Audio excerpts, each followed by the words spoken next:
se transforma en una atmósfera pesada, que si la iglesia no toma la punta en entender lo que es cambiar atmósferas y romper con ciertas cuestiones, quedamos ligados a esa atmósfera, una atmósfera que dije es un proceso de cambio.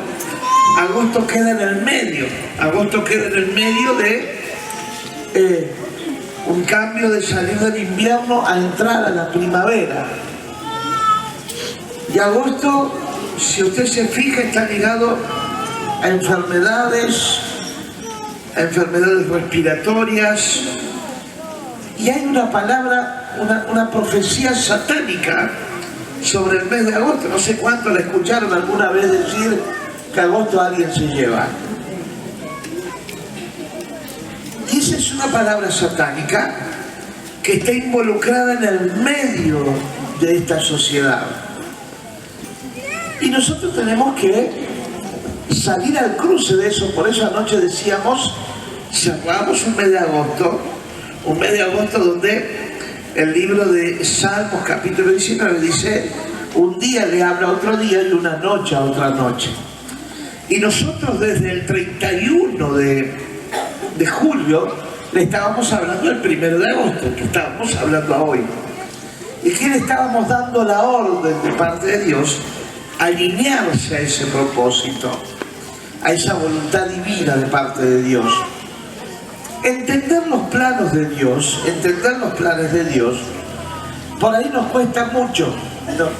Y muchos hemos tomado el Evangelio tan livianamente que cuando uno empieza a recapitular lo que es la historia de uno, o la historia de su vida, o la vida, y se va a encontrar con un agosto que es cierto, que ha traído muchos problemas y muchas crisis a la vida del ser humano. Y está en medio de un cambio de temporada. Cuando hablamos del mes de agosto, ¿qué número es agosto? 8. Usted sabe que el número 8, ligándolo a la palabra de Dios, me habla que Dios trabajó 7 días. 7 días fue el proceso de la creación. El séptimo día Dios, ¿qué hizo? Descansó. Y al octavo día volvió a comenzar. O sea que hubo nuevas oportunidades. O sea que en el mundo espiritual nosotros tenemos que aprender a ligar los meses, los tiempos, las temporadas, la forma, al poder de la palabra. Entonces el mes de agosto para nosotros es un mes de nuevas oportunidades, ¿no? Un mes donde Dios empieza a abrir puertas, un Dios donde empieza a hacer todo de nuevo, un mes donde Dios está alineando el reino de los cielos a nuestro favor. Ahora, ese mes de nuevas oportunidades es volver a empezar. Dios volver a hacer algo por nosotros. Entonces yo tengo que hablar de desatar las bendiciones de Dios sobre mi vida y hablar de mover la mano de Dios a favor de la iglesia. Pero otra vez tengo que ir. Yo hablaba en el día de ayer del libro de Ageo, y lo hablé el día domingo, y lo hablé el día martes, y dije, no está la semilla en el granero, no está esto, no está el otro, pero desde este día, ¿qué va a pasar? Llegó el día. Desde este día Dios te va a comenzar a bendecir. Pero a través del profeta Ageo, Dios nos está dando directivas o normativas de cómo recibir la bendición de Dios. O sea, bueno, hemos aplaudido, hemos llorado, hemos recibido, ¿no?, todo lo que Dios va a hacer con nuestra vida. Ahora yo tengo que formarte en las normativas y en las directivas, cómo yo voy a vivir ahora para recibir la bendición de Dios. Ageo da directivas. Usted lo busca al libro de Ageo capítulo 1 y capítulo 2. O sea, estoy hablando de lo que vine diciendo tiempo atrás, que muchos creen que el Evangelio es mágico, ¿no? El Evangelio no es mágico, el Evangelio es poder de Dios, ¿no? Entonces, en ese poder de Dios hay mandatos de parte del Señor, normas, pactos, tratos, en la cual nosotros tenemos que cumplir esa normativa para que Dios pueda actuar a favor de su pueblo y de nuestras vidas. Cuando a mí me dicen por ahí, hemos ido a un curso de economía, hemos ido a un curso de emprendimiento, todo lo que vos quieras. En todo curso, en todo taller, te van a dar lo que va a suceder, pero también de lo que va a suceder te van a dar las pautas. ¿Cómo lo vas a suceder? ¿Cómo lo vas a hacer?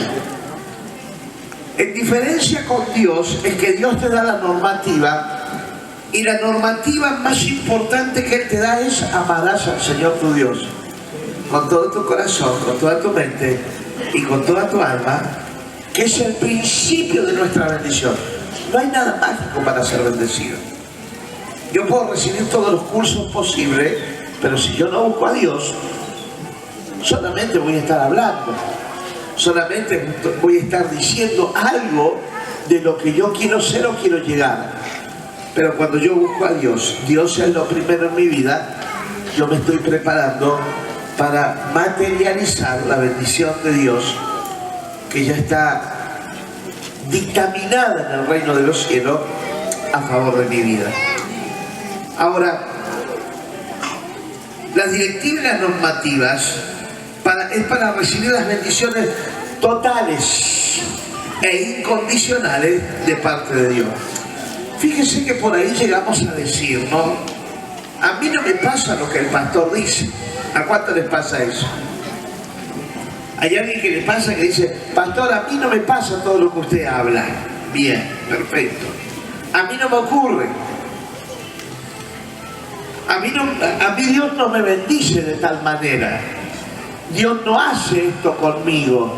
A mí me cuesta llegar a la bendición. A mí me cuesta poder lograr esto. Lo que pasa es que hay demandas de parte de Dios. Dios demanda. Y hoy es un día en donde las finanzas mundiales están en decadencia. A mí me encanta escuchar a los financistas. Si usted ve Canal 10 a la mañana temprano, hay un tal señor Eduardo Robinson, que es un economista, y es extraordinario el hombre hablando. A mí me encanta, yo lo sigo en su página, y es extraordinario cuando él habla de finanzas. No le ha dado ninguna. Dijo la semana pasada, antes de terminar la semana pasada, dijo: vamos a llegar al día jueves, y el día jueves que viene el índice inflacionario va a estar en 2, o 2 puntos tanto, ¿no? Y yo lo escuchaba ayer, estuvo en Canal 10 y dijo, Nóbrega le decía: usted dijo esta semana que el índice inflacionario iba a llegar a 2 puntos tanto. Sí, dijo él. Y ahí iba a tratar de mantenerse por esto. Pero él habla de una decadencia de la economía mundial. Pero sin embargo, hay algo cierto, que la economía de Dios está en plena prosperidad. ¿Lo está escuchando usted? Dígale al que tiene al lado: la economía de Dios está en plena prosperidad. Y es por eso que yo hablo de mover la mano de Dios a nuestro favor. En el libro de Ageo, yo quiero que usted lo tenga abierto, capítulo 1, vamos a encontrar pautas directivas. Ahora, cuando nosotros aceptamos a Cristo en nuestro corazón, Cristo habita en nosotros, nos convertimos en sus hijos. Y no solamente nos convertimos en sus hijos, sino que pasamos a ser herederos y coherederos junto con Cristo. O sea que ahora tengo una herencia que antes no la tenía. Si esto es real, ¿cómo es que nosotros, o muchos cristianos, no pueden alcanzar su máximo potencial, tanto material como espiritual? Viven justos, viven apretados, viven en pobreza, viven sin sueños, viven igual que el común denominador, y no podemos llegar a explicarnos por qué la gente siendo cristiana no puede ser igual que el mucho de la iglesia que es prosperado y es bendecido. Y el Señor, a través del profeta Ageo, nos da algunas razones por las cuales estas situaciones, para muchos indeseables, suceden en el pueblo llamado de Dios. No. Ahora nosotros tenemos que entender estas verdades. ¿Por qué los negocios no crecen? ¿Por qué la economía no crece? ¿Por qué si yo gano lo mismo que él crece y yo no? ¿Por qué si yo gano más que él crece y yo no? ¿Por qué si yo tengo mi propia empresa, yo progreso y el otro que tiene una empresa igual que yo no progresa como yo progreso? Entonces acá vienen todas las razones que Dios nos ha dado de acuerdo a su palabra para poder crecer. Lo siguiente es que llegamos a preguntarnos, pastor, ¿por qué la crisis que estoy pasando? ¿Por qué los problemas que estoy viviendo? ¿Por qué las circunstancias que me están llevando a vivir días de conflicto, días de dolor? ¿Por qué yo no puedo experimentar lo que muchas veces se nos habla a través de una palabra con promesas, una palabra de fe? Pastor, ¿por qué cuando usted dice nunca más me voy a presentar delante de Dios con las manos vacías, yo todavía me presento con las manos vacías? Todo eso tiene respuesta a través de la palabra del Señor. Y cuando hablamos de los tiempos de Dios, estoy hablando de que Dios tiene los tiempos señalados para cada uno de nosotros. Dios tiene tiempo para hablarnos, Dios tiene tiempo para permanecer en silencio. ¿A cuánto les pasó que pareciera que Dios está en silencio? A mí en muchas oportunidades me ha pasado que a veces un día domingo a la mañana estoy orando y digo, Señor, no tengo nada para predicar, háblame, mostrame qué es lo que querés que le hable a tu pueblo. Y pasa media mañana y yo estoy nulo. No, es como que Dios está haciendo un silencio y no me está diciendo absolutamente nada. Y empiezo a rogar, y empiezo a decirle, por favor, Dios, dame una palabra porque no sé qué es lo que voy a hablar. Y hay momentos en donde Dios tiene tiempo para hacer silencio, o tiempo para hablarnos. También tiene tiempo para dar y tiempo para exigirnos, ¿no? Díganle al que tiene lo suyo, Dios tiene tiempo para dar y tiempo para exigirnos. Y cuando vemos Ageo capítulo 1, Dios está marcando un tiempo para hacer ver a su pueblo algo tremendo. Fíjese en el verso 4 y el verso 5, ¿quién lo quiere leer? El verso 4 y el verso 5.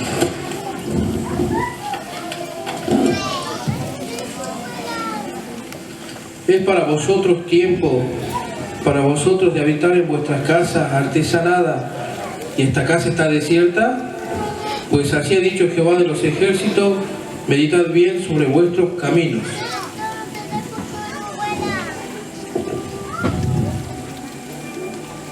Verso 4 y 5, ¿verdad? Bien. Ahora, meditad bien sobre vuestros caminos, dice. ¿Acaso es el momento apropiado para que ustedes residan en su casa lujosa mientras mi casa está en ruina? Dice. En otras palabras, el Señor dice, ustedes han dejado de congregarse, han abandonado mi casa, han dejado de buscarme, han puesto otras cuestiones en primer lugar y se han olvidado que mi casa es casa de oración, que mi casa es el lugar donde yo reposo mi gloria, que mi casa es el lugar seamos honestos en esto. Cuando yo necesité tener un encuentro con Dios, ¿a dónde fui? ¿Al baile? ¿Al negocio? ¿A la carnicería? ¿A mi casa o a la casa de Dios? A la casa de Dios. Cuando mi vida estaba hecha a pedazos, yo necesitaba una salida. ¿A dónde fui? A la casa de Dios. Cuando yo necesité un milagro para mi vida, ¿a dónde fui? A la casa de Dios.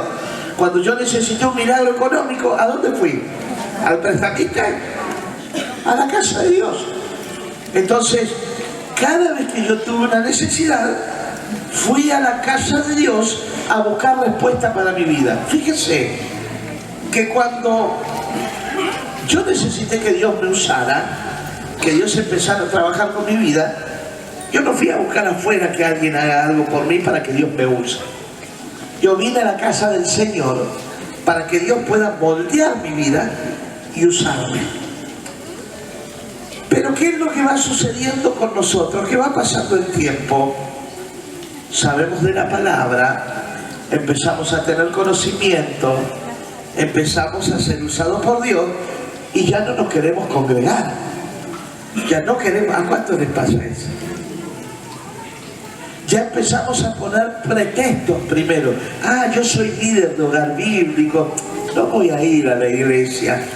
Yo soy líder de hora feliz, ¿para qué voy a ir a la iglesia? No, Dios nos usa, pero nos empezamos a olvidar de dónde está nuestra formación y nuestra bendición. Y es lo que Dios le reclama al pueblo, le dice: ustedes se quedan en su casa y mi casa está desierta, está vacía, se han olvidado de venir a mi casa. Ahora, cuando Él habla esto, así dice el Señor, dice: mediten, la palabra medite, reflexione sobre lo que están haciendo. Cuando el libro de Deuteronomio habla del servicio del Señor, Dios es muy claro con el servicio y con las acciones que tenemos con Él. ¿Por cuánto? Dice: no sirvieron a Jehová, el Dios de ustedes, ¿no? ¿Cómo dice? Con gozo de corazón. ¿Qué es lo que va a pasar? Ahora servirán a sus enemigos. ¿Cuál es tu enemigo? La pobreza, la miseria, la enfermedad, la crisis, lo que viviste alguna vez, lo que pasaste. ¿Cuál fue el problema por el que llegaste al Señor? Medítelo usted un minutito. ¿Cuál fue el problema? Ay, pastor, yo llegué por este problema. Yo tenía demencia, yo estaba loco, mi matrimonio ya estaba destruido. Mi economía estaba en ruina, esto me pasaba. Perfecto. Eso eran tus enemigos. Entonces, ahora vas a tener que servir a tus enemigos, porque no tenías ganas de servir a Dios. Y lo dice la Biblia. Entonces ahí encontramos una primera normativa de por qué hay crisis en nuestra vida, porque estamos abandonando la casa del Señor, porque estamos dejando de tener la responsabilidad que como hijos de Dios hemos tomado. Es fácil abandonar la casa del Señor, es fácil que todos los problemas vuelvan a tu vida. Entonces tenemos que salir corriendo de vuelta a buscar que Dios haga algo importante con nosotros. Yo vengo poniendo algunos tips de economía en las redes sociales, y uno de los tips de economía que ponía es: cuando tenemos negocios me preguntan ¿cómo hago crecer mi negocio? ¿No? Entonces se me ocurrió empezar a hacer tips, consejos sobre economía de 3 minutos a 4 minutos. Y uno de los consejos que daba es que amarás a Dios con todo tu corazón. Entonces dejamos de amar a Dios, dejamos el primer amor cuando tenemos un negocio, cuando empezamos a emprender algo. ¿Y qué decimos cuando empiezan las excusas? No sé si usted se dio cuenta. Ay, pastor, tengo que atender el negocio. Ay, pastor, me falta el tiempo. Ay, pastor, tengo que trabajar. Ay, pastor, no puedo. Pero cuando el negocio pasó acá. Cuando el negocio se cae, ¿sabe lo que dijeron? El pastor nunca vino a orarnos. ¿No sería al revés? ¿No será que vos nunca oraste? Si yo no te voy a bendecir, es Dios el principio de la bendición. Y vos tenés que buscar al principio, yo te enseño eso. Entonces vos tenés que buscar, no, el pastor le dio importancia a otros, pero no a mí. Y empezamos con las excusas. Pero no es que el pastor te oró o no te oró. Es que no buscaste al principio de la bendición. No buscaste a Dios como Dios merecía que lo busquemos. Amarás al Señor tu Dios con toda tu fuerza, con toda tu alma y con toda tu ser. Y dejamos de buscarlo al Señor. Qué lindo que cuando Dios te da una empresa y buscas al Señor, te estás perfilando para cosas mayores. ¿Verdad? Entonces Dios está demandando eso, de que no abandonemos la casa del Señor. Hizo un tiempo para hacer ver que el pueblo estaba abandonando la casa del Señor en el libro de Ageo. Egoístamente el pueblo se estaba dedicando a lo suyo. No está mal, no está mal.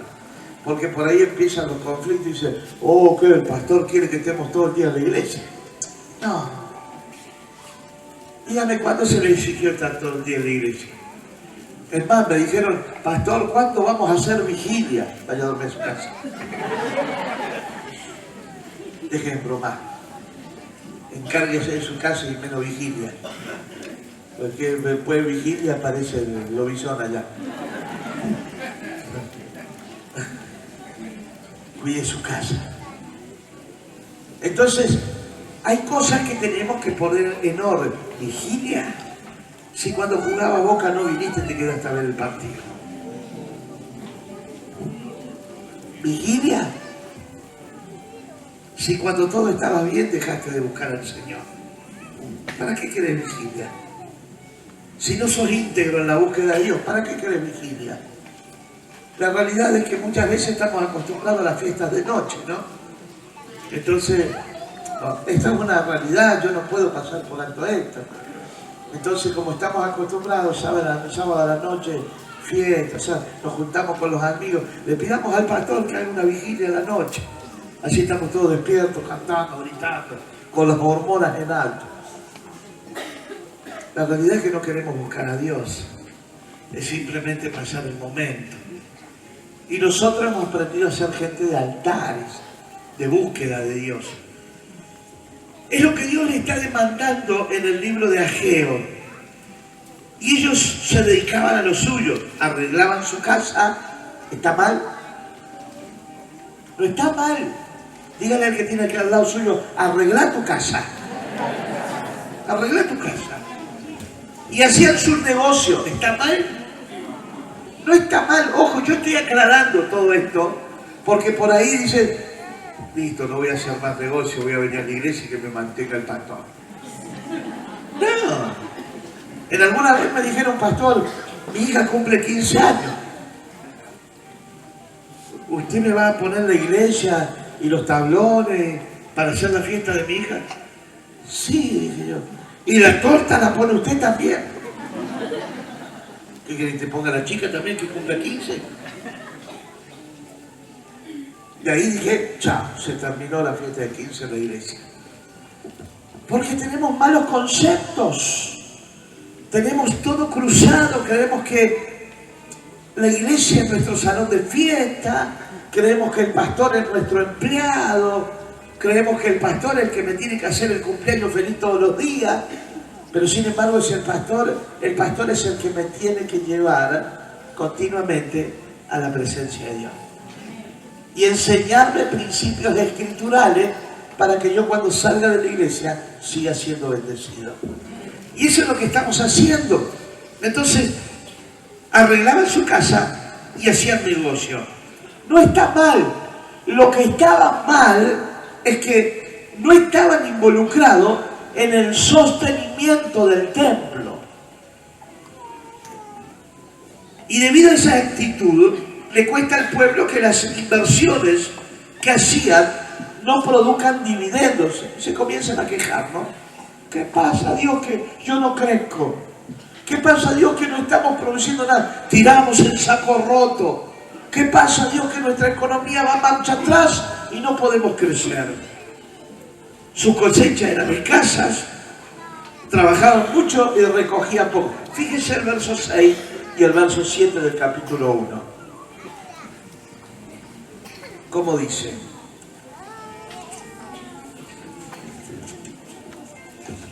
Ustedes siembran mucho, pero cosechan poco. Comen, pero no se sienten satisfechos. Beben, pero se quedan con sed. Se abrigan, pero no entran en calor. Y el que trabaja jornal echa su salario en saco roto. Yo, el Señor Todopoderoso, les digo que piensen bien en su conducta. Fíjense lo que producía esto. Ustedes siembran muchos, pero están cosechando poco.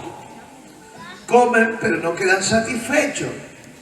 Beben, pero no llegan a saciarse. Se visten, pero no se abrigan. ¿Cuál era el tema? Que el jornalero se le va su salario como por saco roto. Era la consecuencia de no hacer las cosas correctamente, de no vivir de acuerdo al propósito de Dios, de sembrar en terreno equivocado, de no yo ayer hablaba de tierra, ¿se acuerdan? Agosto es tierra bendita. Para mí es tierra bendita. Pero a veces las consecuencias de sembrar en terreno equivocado. En el verso 8 del capítulo 1, en el verso 8, dice: vayan ustedes a los montes, traigan madera y reconstruyan mi casa. Dios está llamando la atención, está exhortando a su pueblo por medio del profeta a trabajar, a involucrarse en los trabajos y en el sostenimiento del templo. Fíjese que Dios separa trabajo y sostenimiento. ¿Por qué Dios separa trabajo y sostenimiento? Porque hay quien puede poner mano a la obra. Dígale al que tiene al lado. Hay quien puede poner mano a la obra, pero hay quien no. Pero puede sostener. ¿Está entendiendo? Puede sostener. Lo que pasa es que miramos para otro lado. No nos gusta ni uno ni otro, porque estamos metidos en nuestras propias cuestiones. Y en el Nuevo Testamento el Señor Jesucristo nos habla en Mateo 6:33 que busquemos el reino de Dios y su justicia, y todas las demás cosas vendrán por añadidura. O sea que Dios está hablando de que Él te va a dar todo, cuando hagas lo primero. Entonces, yo no puedo pretender lo segundo si no hago lo primero. Y es una demanda de Dios. ¿Por qué la gente fracasa? Yo digo, ¿por qué la gente fracasa? ¿Por qué hay tantos planes? Mira, a mí viene gente y me dice: pastor, tengo este proyecto. Yo los miro porque la verdad que los proyectos son buenos, pero a veces me parece la gente muy versera, muy macañadora, porque de tantos proyectos no veo un solo proyecto. Y como pastor de versos estoy cansado. No sé si lo entiende. O de políticos estoy harto. Entonces, a mí el único que me dijo algo y me cumplió hasta hoy se llama Jesucristo. Él no me ha fallado. Y Él ha estado en todo momento que yo he determinado servirlo, honrarlo y buscarlo de todo corazón. Él no me ha fallado. Él nunca me dijo: te bendeciré a partir de hoy, y no me bendijo. Él me dijo: te bendeciré. Yo le creí y hasta el día de hoy me bendice. Él no ha cambiado. Él sigue sentado en el mismo lugar. Él sigue siendo el Rey de Reyes y el Señor de los Señores. No ha cambiado. Pero hay gente que quiere preponderancia